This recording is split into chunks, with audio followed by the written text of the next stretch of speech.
My child, set down the letter fear has been writing about you. Fear has been drafting a story where you are forgotten, erased, and one mistake away from being crossed out. But my word says in Isaiah 49:16, I have engraved you on the palms of my hands. You are not held in pencil. You are kept in my hands. And right now, as these words reach you, I want that older, deeper writing to become the place you stand. Come a little closer. There is nothing you need to settle before you are allowed to be here. I'm not waiting for you to feel peaceful before you draw near, and I'm not asking you to come with your worry already solved. Come with it unsolved. Come with the page still in your hands, half finished, still anxious. That is exactly the kind of heart I lean toward, not the one that has rewritten itself into something presentable, but the one honest enough to bring me the draft it is actually afraid of. Before this is over, I'm going to read you that line in full, slowly, the way it deserves to be read. I want it to do for you what it was always meant to do, and I want to show you why your heart keeps trusting the frightened page over the permanent one, why the words fear writes feel so much more real to you than the words I engraved long before fear ever picked up its pencil. So, let me begin where you actually are, not where you arrange yourself to be when someone asks. I see you. I see the one who lies down at the end of the day and cannot stop the mind from drafting tomorrow's disasters in advance, rehearsing the conversation that has not happened, the bill that has not come, the diagnosis that has not been spoken. The worry does not even feel like a choice anymore. It feels like a duty, as though by going over every possible loss in your head you are somehow standing guard against it. You wake already composing the list.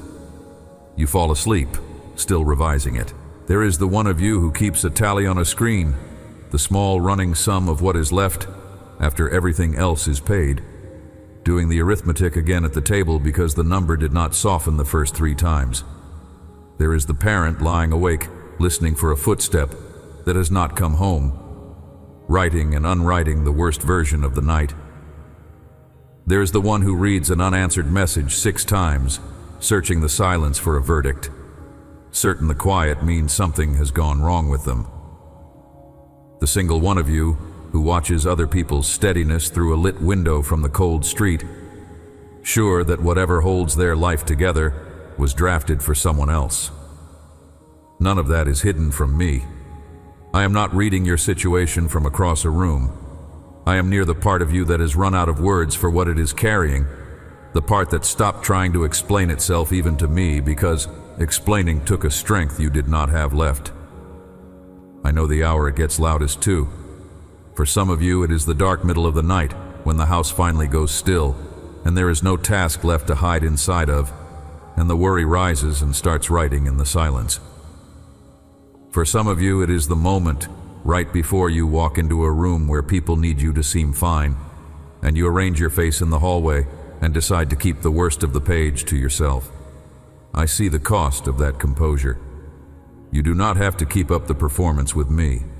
With me, you can let the page show. And let me say something about all that anxious drafting you have done. It was not stupid, and it was not faithless. You were trying to protect what you love. You learned somewhere that if you could only foresee every danger, you might be able to stop one of them. And so you turned your mind into a watchman that never sleeps. The trouble was never that you cared too little. The trouble is that you were handed the job of writing your own worth with a trembling hand, and no one ever told you it had already been written by mine. But listen carefully. Fear can draft, but it cannot engrave. Hold on to those 2 words for the rest of this message, because the whole difference between your panic and your peace lives in the space between them. A draft is provisional. A draft is meant to be changed. What I have done with your name is the opposite of a draft. Soften your gaze for a moment as you listen. Do not fix your eyes hard on anything in the room. Let them rest, half open, the way they do when you are not bracing to read the next bad line. You do not have to make anything happen. Just let the staring stop. So much of your worry lives in the eyes, the narrowed, scanning look of someone always checking the horizon for the next threat. Let that look loosen by a degree. It is its own small honesty. It tells me what your mouth has been too tired to say, that you are weary of standing watch over a page you were never meant to write alone. Now hear how the prayer has changed. It used to be long. It used to have real words in it, the kind you meant. Some days now it is only a breath pushed at the ceiling, a sigh you are not even sure counts as prayer. It counts. I have read every one. The sigh you think is too small to register is the one I lean closest to hear. I never needed the eloquence. I needed the heart, and the heart is in the sigh. And here is something you have not let yourself notice. The worry promised you control, and it never delivered. That was the bargain you struck without meaning to. Foresee the danger and you can prevent it. Run every loss in advance, and you can be ready. But name one thing the worry has actually stopped. One. The nights you spent rehearsing disaster did not move the disaster an inch closer or further. The arithmetic you ran a fourth time did not change the sum. It took your sleep and your peace and gave you back only the illusion that you were doing something. I am not telling you this to shame you. I am telling you because I want you free of a debt that was never buying you anything. So set down. For now, the idea that you're watching is what keeps the people you love safe. It never was. I have been awake the whole night you were awake, only I was not rehearsing the loss. I was holding the ones you were afraid for, the same ones whose names are written where yours is. You can lay the watch down. The watch is mine, and I know where the frightened writing began. The picture of me you have been carrying was drawn for you slowly, over years, by hands that meant well and by hands that did not. You were handed a version of me who keeps a careful ledger of your performance, who reads back your failures, who files you away at your worst. A god of accusation, whose record of you is mostly a list of where you fell short. So when fear started writing its own cruel account of you, it did not feel like a lie. It felt like agreement with a God you already believed was keeping score.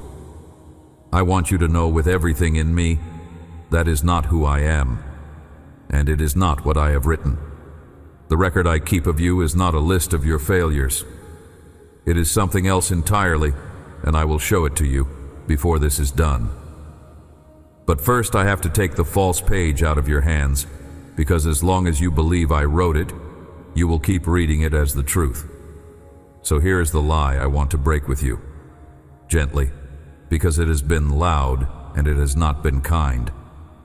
You came to believe that you are whatever your worst season says you are, that your identity is a sum you are responsible for keeping positive, and every loss subtracts from it, and one bad enough chapter could erase the whole account.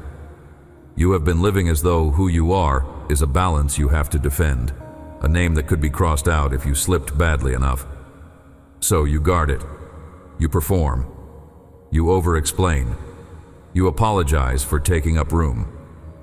But your name was never yours to keep positive. Here is where the false page loses authority. The version of me you inherited would have you believe that your standing depends on your record, that you are loved on the days the page reads well and quietly written off on the days it does not. That is not how I hold you. That is fear holding the pen and forging my signature at the bottom. What I have written about you does not get revised when you fail. It was set down once, in a hand that does not shake, and it has not changed since. You are engraved, therefore you are kept. Let that sink one layer deeper than your feelings can reach. Kept is not how you feel on a given afternoon. Kept is where your name is written, and where it is written does not move with your mood. Picture, for a moment, the difference between two kinds of writing. There is the writing fear does, frantic, provisional, always being edited, scratched out and rewritten with every new fear, never finished, never sure. And there is the writing I do, slow, deliberate, cut deep enough that it cannot be erased, the kind of mark that is not added to a surface, but pressed permanently into it. Do not confuse a loud draft with permanent writing. Fear writes you in pencil and keeps erasing. I have written you in a way that no eraser can reach. Hold that picture for a second before you move on, because everything I am about to tell you turns on the difference between those two pages. Here is what the false picture stole from you most. It told you that what is written about you can be unwritten, that the right amount of failure could cancel your belonging, that you could fall far enough to lose your place in my heart. So you have lived bracing against that erasure. But the deepest thing written about you is not on a surface that erases. It is cut into the most permanent place there is, and I will tell you exactly where before this is over.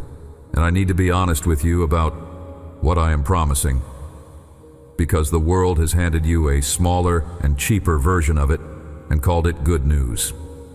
The promise I am making is not that your circumstances rearrange themselves by a date you can mark on a calendar. I am not handing you a guaranteed afternoon when the money lands.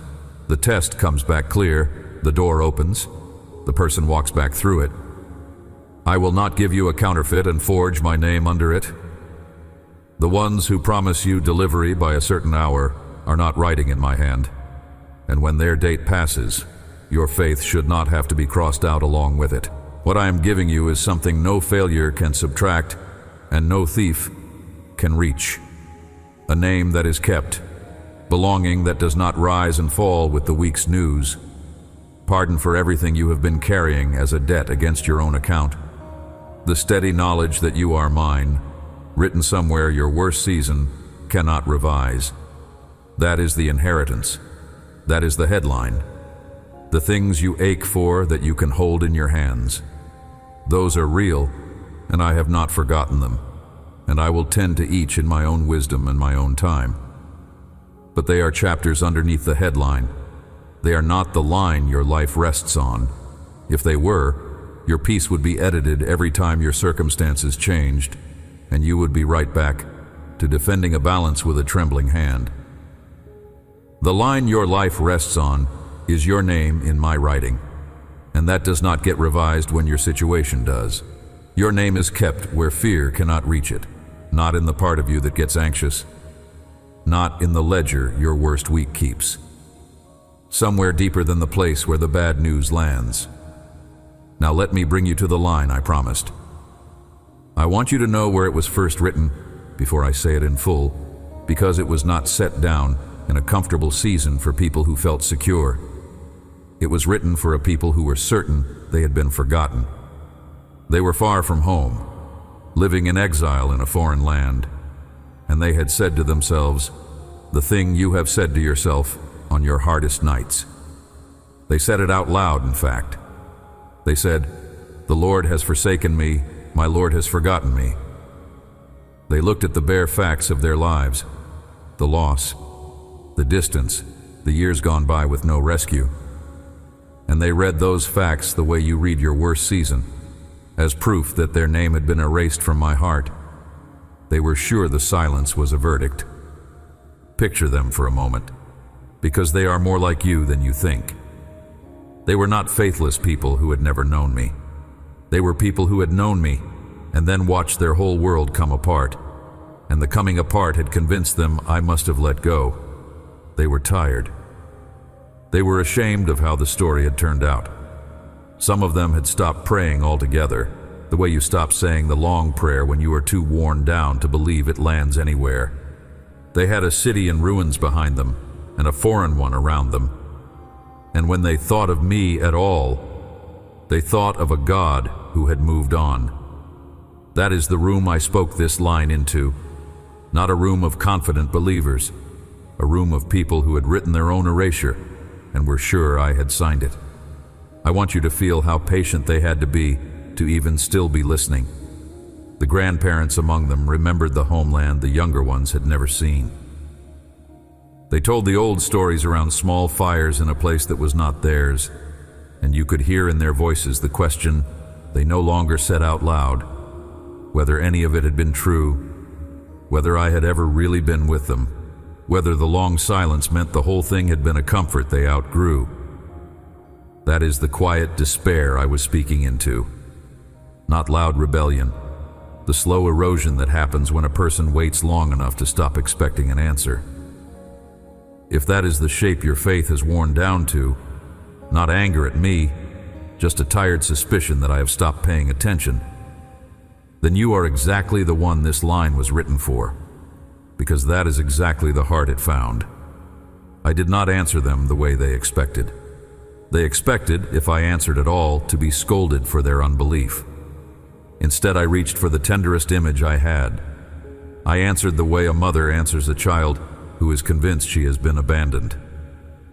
I asked them whether a mother could forget the infant at her own breast, and even if somehow such an unthinkable forgetting were possible, I told them, I will not forget you. And then, as if even a mother's love were too small a thing to compare mine to, I gave them the line I am about to give you. Now let Isaiah 49:16 answer the part of you that feels forgotten. Read it slowly. This is what I said. Isaiah chapter 49 verse 16. I have engraved you on the palms of my hands. Your walls are continually before me. Stay with that one moment before you move on. Let it land before you read another line.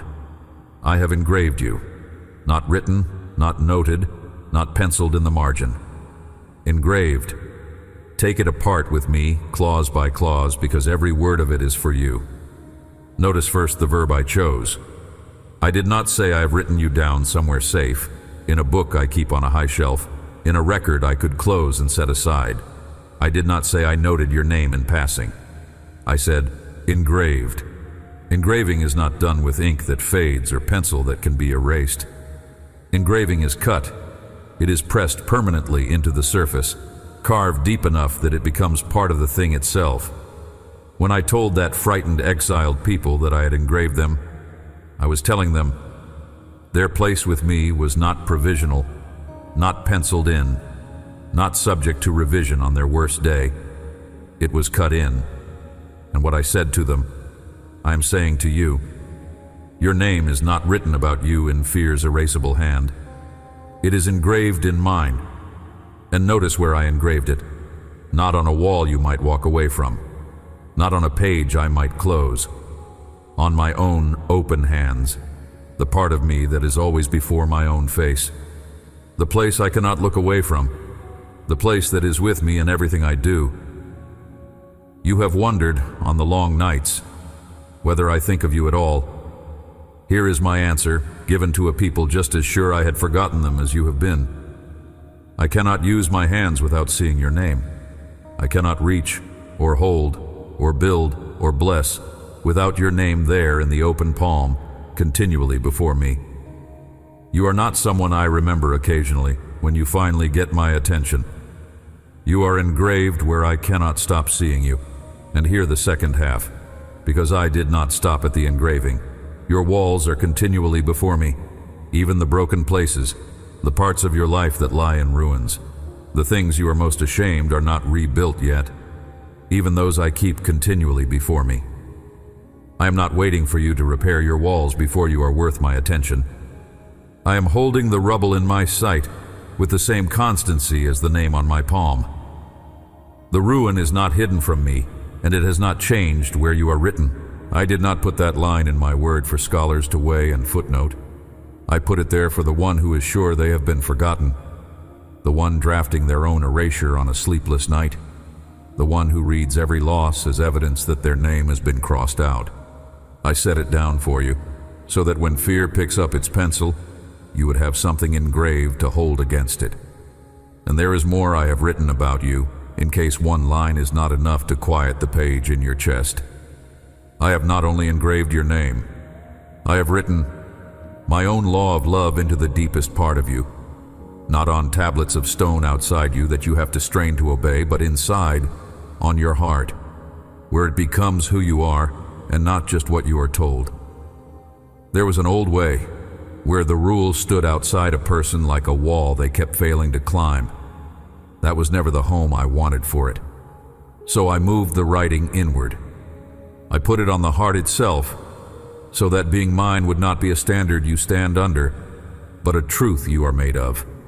And you yourself are a letter, written not with ink, which fades, but with my own spirit, which does not. Think about what that means. A letter does not write itself, and it does not defend itself, and it does not have to earn the words on its own page. It only has to be what the author has made it say. You have been laboring to compose yourself, to keep your own page presentable, to revise yourself into someone worth keeping. You can stop. You are not the author of this letter. I am. You are not the frightened account fear keeps drafting. You are a letter I am writing, in a hand that does not fade, read by everyone who watches your life. Now look back at what I asked at the very beginning of this message. I told you your heart keeps trusting the frightened page over the permanent one, and I said I would show you why. Here is the answer. You were taught, somewhere near the start, that your worth was a balance you had to keep positive, a record you were responsible for, a name that could be crossed out if you failed badly enough. So fear's account felt true because it agreed with what you already believed about how you were held. But you were held wrong in your own imagination. Your name was never a balance you had to defend. It was engraved the whole time in a hand that does not erase, by a God who could not look at his own open palm without seeing you. And here is what that means for the worry you are carrying right now. The specific one, the one that came to mind the moment I started speaking. You have been reading it as a line against you, a piece of evidence that something is wrong with you, that you have been overlooked, that your name is slipping. But the worry is not the writing that defines you. It is fear's pencil moving on the surface, and underneath it, untouched, is the engraving. Kept is not a mood. Kept is a place. And the thing you are afraid will erase you cannot reach the place where you are cut in. It never could. And the reason you can trust the engraving, the reason this is not just a comforting picture, is what my own hands carried. The hands that hold your name are not untouched hands. They are wounded hands. My Son stretched them open on the cross and let them be marked, so that the place where your name is engraved would forever bear the cost of your belonging. Fear can point to your failures, but it cannot unpierce those hands. The engraving was made permanent by a wound. That is why I can promise you a name that no failure erases, and not be lying to you. The cost was already paid in the palms themselves, and nothing has been able to unwrite it since. Sit with that picture a moment longer because it answers the oldest objection your fear keeps raising. The accusation has always been the same. Surely a God who really saw what I have done would have second thoughts. Surely if he knew the whole record, the name would not be safe. But the place where I carved you is not a place that has been protected from your failure. It is the place that absorbed it. The hands did not stay clean by keeping their distance from your worst. They were opened in the middle of it. So when fear leans in close and whispers that one more failure will finally be the one that cancels you, you can answer it with something it cannot argue against. That the marks were made first, before you ever did the thing you are ashamed of, and the name was cut in on the far side of the cost. What I engraved, no fear can erase, because the engraving and the wound are the same place. So here is something small you can carry into the rest of your week, and you do not have to do it perfectly. When you catch fear picking up its pencil, when you feel the old account start to run, the list of everything wrong with you, the sum of your worst season, try saying one true sentence about yourself out loud, low enough that only I can hear it. Not a sentence you have earned, a sentence I have written. Say, I am engraved, not erased, or simply, my name is kept. Say it even if you do not feel it. The point is not the feeling. The point is to read the permanent writing back to yourself in your own voice, so the voice that has only ever read you fear's draft starts learning a truer line. You may feel nothing the first time. You may feel a little foolish the 5th time. But somewhere around the 30th time, when fear starts its account, and the true sentence comes almost on its own before you have decided to say it, you will notice you have stopped reaching first for the page that erases. You will notice you are reading from the hand that does not, and a heart that learns to read itself from my writing instead of fears looks at the same worries with a steadiness it did not have to manufacture. The worries are not smaller. You are simply no longer defending a name that was never in danger of being crossed out. Do not be discouraged if the old voice still comes. It will. The point of the practice is not to make fear stop speaking. The point is to give yourself a second voice in the room so that fear is no longer the only one reading you a verdict. For a long while, the true sentence will feel like the quieter of the two, and you will have to choose it on purpose. That is normal. That is what learning a new language always feels like before it becomes your own. You are not failing the days the true sentence feels thin. You're practicing on those days, and the practice is doing its slow work underneath the feeling, the same way the engraving holds underneath the weather. There is a second thing you can carry, for the days the worry comes back, wearing the face of the future. The old habit is to draft tomorrow, to sit down with the blank page of the day you have not lived yet and fill it with everything that could go wrong. When you feel that pull, see if you can let it become a different motion. Instead of writing the disaster, hand me the pen, out loud or silently, however you can manage it. I am not the one writing tomorrow, you are. You are not pretending the hard things cannot happen. You are refusing to author them in advance in fear's hand. You are giving the blank page back to the one who has already written your name across the top of it.